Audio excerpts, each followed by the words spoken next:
கடவுளே கனம் பண்ணாம பணம் பண்ணணும்னா முடியாது. பணம் பண்ணணுமா? அப்பனா கனம் பண்ணணும்.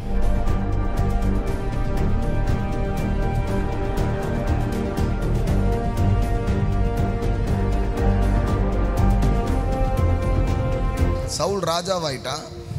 ஆனா வேதவசனம் சொல்லுகிறது, பேலியாலின் மக்கள் அவனுக்கு காணிக்கை கொண்டு வராமல் இருந்தார்களாம்.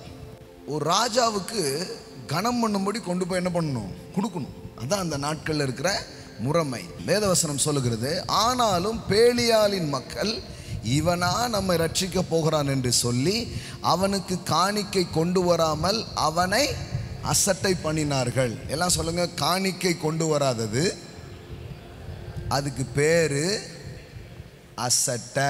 நீங்க கடவுளே அசட்டை பண்ணிட்டு வாழ்க்கையில நல்லா இருக்க முடியும்னா அந்த வழி எனக்கு தெரியாது. எனக்கு தெரிஞ்சு ஒரே வழி, வாழ்க்கையில நல்லா இருக்குன்னா முதல்ல உன் தேவனாகிய கர்த்தரை உன் முழு இருதயத்தோடு, உன் முழு மனதோடு, உன் முழு பலத்தோடு ஆமென் என்ன பண்ணணும்? அன்பு கூறணும். முழு இருதயத்தோட, முழு மனதோட, முழு ஆத்துமாவோட நீங்க என்ன பண்ணணும்? அன்பு கூறணும். அவரை கனம் பண்ணணும். நீ கடவுளே கனம் பண்ணாம பணம் பண்ணணும்னா முடியாது. பணம் பண்ணணுமா? அப்பனா கனம் பண்ணணும். ஏன் நம்ம வாழ்க்கையில செழிப்பு வரமாட்டேங்குன்னா, நீங்க கடவுளே இன்னும் அனுமதிக்கல. கடவுள் சொல்றாரு, நான் எவ்வளவு எளிமையா வச்சிருக்கிறேன், கர்த்தரின் ஆசீர்வாதமே ஐஸ்வர்யத்தை தரும், அதனோட அவர் வேதனையை கூட்டார். வேதனையே இல்லாம நீ வாழ்றதுக்கு நான் வழியை வச்சிருக்கிறேன். ஆமென். அது என்ன? உனக்கு வருமானம் ஒன்று வருதுன்னா அது என்னால் வருது, நான் தான் அதை தர்றேன். எத்தனை பேர் அதை நம்புறீங்க? ஆமென். வேதவசனம் சொல்லுகிறது, ஐஸ்வர்யமும் கனமும் உம்மாலே வருகிறது. ஆமென். அவரால் தான் சார் வருது. அப்போ நீ நம்புறியான்றார். நான் தான் உனக்கு தர்றேன். உன் வயல்ல விளைச்சலை நான் தான் தர்றேன். உன் வேலையில் உயர்வை நான் தான் தர்றேன். உனக்கு பணங்களை சம்பாதிக்கிறதுக்கு பலனை நான் தான் தர்றேன். நீ நம்புறியா?